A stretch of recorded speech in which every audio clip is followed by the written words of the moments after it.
हम कर्ता के आठों भेद के बारे में पढ़ चुके हैं। यह भी हम पढ़ चुके हैं कि कारक की विभक्ति ने है, किंतु वाक्य में कहीं पर कर्ता के साथ ने चिन्ह का प्रयोग होता है और कहीं पर नहीं भी होता है।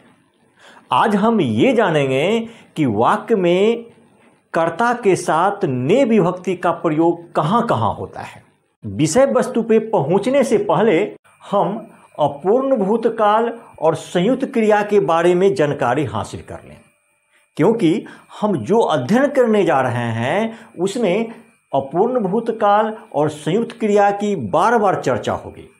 तो चलिए हम पहले ये जानते हैं कि अपूर्ण भूतकाल क्या है। भूतकाल 6 प्रकार के हैं, जिसमें से एक अपूर्ण भूतकाल है। अपूर्ण का मतलब है कि जो अ मतलब नहीं और पूर्ण मतलब पूरा, अर्थात बीते समय में होने वाली वह क्रिया जो पूर्ण नहीं हुई हो, वह अपूर्ण भूतकाल की क्रिया कहलाती है। इसके पहचानने का नियम है कि उस वाक्य की क्रिया में रहा था, रही थी, रहे थे जुड़ा हुआ होता है। अब हम जानते हैं संयुक्त क्रिया। ये संयुक्त का मतलब होता है मिला हुआ, और क्रिया से किसी काम के होने या करने का बोध होता है। तो संयुक्त क्रिया में 2 क्रियाएं आपस में मिली हुई होती है, अर्थात 2 क्रियाएं एक साथ आती है तो वह संयुक्त क्रिया होती है। कर्म के आधार पर संयुक्त क्रिया भी 2 प्रकार की होती है, सकर्मक संयुक्त क्रिया और अकर्मक संयुक्त क्रिया। तो सकर्मक संयुक्त क्रिया किसे कहते हैं? तो संयुक्त क्रिया में 2 खंड है, एक अंतिम खंड और एक शुरू वाले खंड।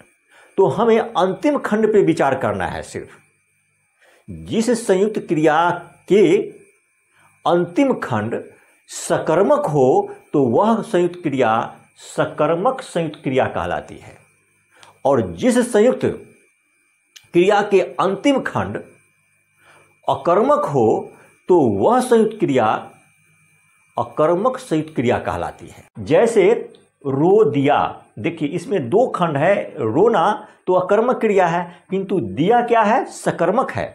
इसका अंतिम खंड सकर्मक है, इसीलिए ये सकर्मक संयुक्त क्रिया है। उसी तरह से खा लिया, यहाँ पर खाना भी सकर्मक क्रिया है और लिया भी सकर्मक क्रिया है।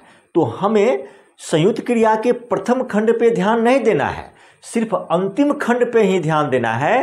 तो खा लिया का अंतिम खंड सकर्मक है, इसीलिए ये खा लिया भी सकर्मक संयुक्त क्रिया है।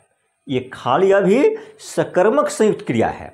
उसी तरह से हंसने लगा, हंसना अकर्मक क्रिया है और लगना भी अकर्मक क्रिया है। ये दोनों खंड के अंतिम खंड पे हमें विचार करना है। तो इसका अंतिम खंड लगा, यह लगना से बना है। लगना अकर्मक क्रिया है, इसीलिए हंसने लगा अकर्मक संयुक्त क्रिया कहलाएगी।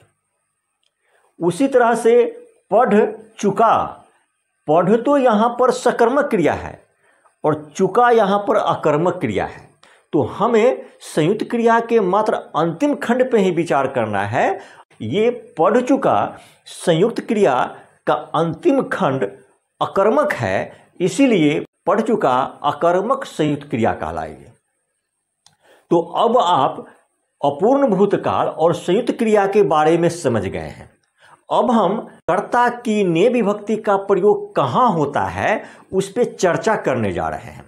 हम ज्यों ही अपूर्ण भूतकाल और संयुक्त सकर्मक संयुक्त क्रिया और अकर्मक संयुक्त क्रिया की बात करेंगे, आपको समझ जाना चाहिए कि हम क्या कहने जा रहे हैं। इसको मैंने 6 बिंदुओं में बांटा है।